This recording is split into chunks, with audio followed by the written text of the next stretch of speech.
Hi guys, this is Sir Gemini here, Tarot Reader. So isipin mo mabuti ang tanong na maaaring masagot ng reading na ito. Posibleng merong kang kailangang pagdesisyonan or posibleng may gumugulo sa isipan mo. Just a reminder guys, this is a general reading, so this may or may not resonate with you, so don't take it personally.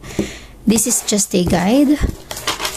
Possible din na mapanood mo to sa ibang panahon at pagkakataon. This is a timeless reading. At kung mangyari yun, maaaring may dahilan, may purpose kung bakit kailangan mo itong mapanood or mabasa. Maaaring makatulong ito sa sitwasyon mo, sa mga nangyari sa buhay mo, sa mga bagay na gumugulo sa isipan mo. Okay? Also, please like, share, comment, and subscribe for more videos. Follow my page for more videos like this. Okay? Isipin mo mabuti. Alamin natin kung ano ang gustong iparating sa'yo ng reading na to.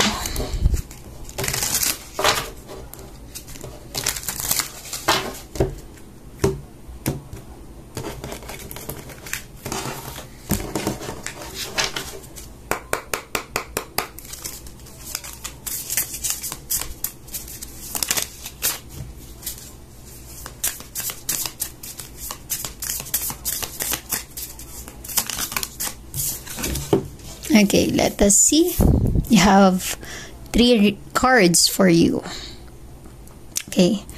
The first one, you have the Justice.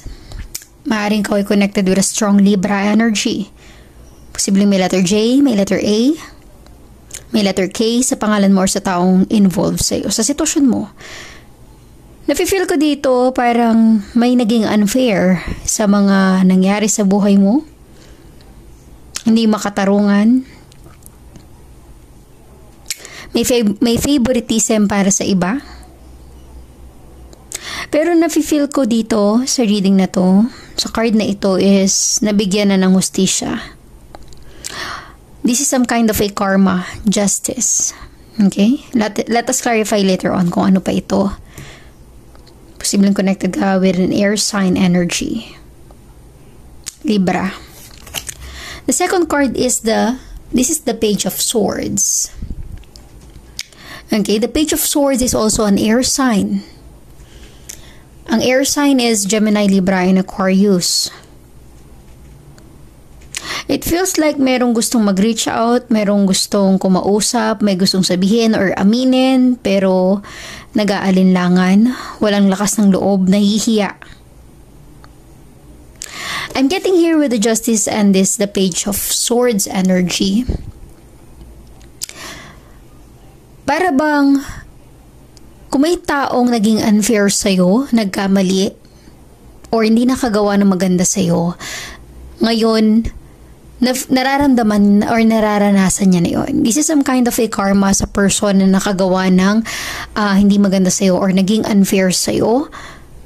Kasi the Page of Swords, para bang meaning nito, pinagsisisihan niya yung nagawa niyang pagkakamali kasi nararanasan niya na yung karma. Something like that. Okay? Resonate as it is. Maaaring ito ang sitwasyon mo. Ikaw yung nagawa ng hindi maganda ng iba or the other way around. Okay? I'm just getting the energy na nakukuha na ng taong yun yung karma na nararapat. Kung ano man yung nagawa niyang pagkakamali sa'yo, para bang na pinagsisisihan niya na. I'm really getting that kind of vibe with the Page of Swords. May pagsisisi na sa kanya. Okay? Connected man ito sa trabaho, sa career, or sa love life. Napagtatanto niya na mali ang kanyang nagawa. Maaaring gusto niya mag-apologize, mag-sorry, mag-reach out sa'yo, maging okay kayo. Dahil lang gusto niya na maiwasan yung karma na to. Alam mo yun? Hindi ko pa nakikita yung sincerity ng person, pero nakikita niya na parang wise decision na humingi na lang ng sorry or mag-reach out sa'yo para lang ma-avoid yung karma. So, I'm not getting the sincerity, okay, nung taong nakagawa ng pagkakamali.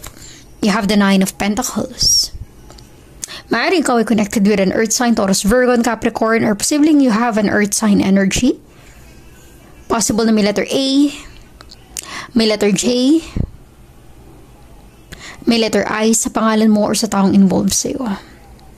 I'm really getting here despite na may mga taong naging unfair or hindi naging totoo sa'yo, nanlinlang, nanlamang, gumagawa ka pa rin ng kabutihan sa iba. Nine of Pentacles is a sign na you have a strong personality.